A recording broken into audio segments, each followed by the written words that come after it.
Ça y est, j'ai commencé mon bilan de compétences et je suis super contente. J'aurais jamais pensé que ça me donne autant d'énergie.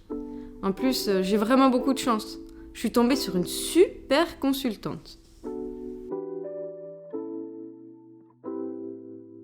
La chance n'a rien à voir là-dedans.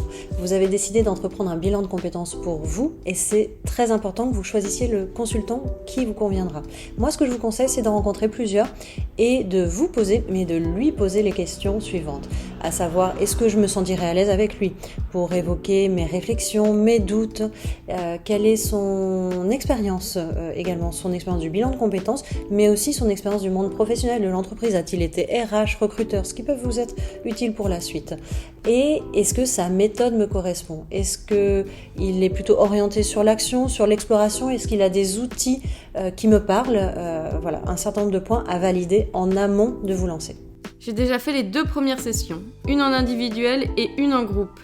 Et c'est super, c'est vraiment chouette de pouvoir avoir les conseils des autres personnes, de bénéficier de l'intelligence collective, d'avoir leur regard croisé. C'est d'autant plus appréciable que j'ose pas trop en parler à mes proches. Là encore, c'est une décision qui vous appartient. Est-ce que vous allez avoir besoin du soutien ou de l'avis de vos proches? Par exemple, lors du bilan, on peut réaliser un 360.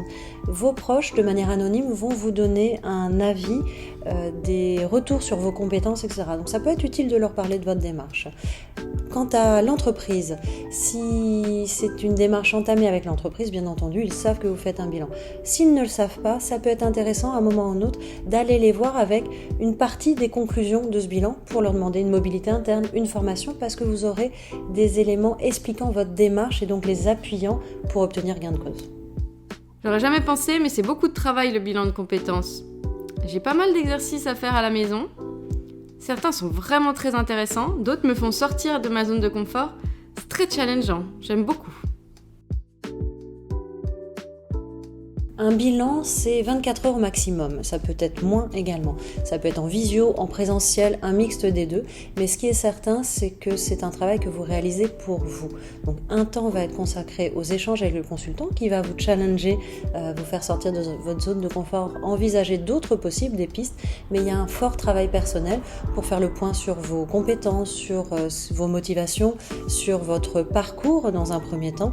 Mais également derrière pour aller explorer les pistes que vous aurez identifiées avec votre consultant, aller contacter des organismes de formation, postuler à des offres d'emploi. Ça, ce sont des choses que vous préparez en amont avec le consultant, mais que vous réalisez entre chacune des séances, parce que ce bilan, il est pour vous, pour qu'il soit efficace, il faut que vous y investissiez totalement et pleinement pour atteindre vos objectifs.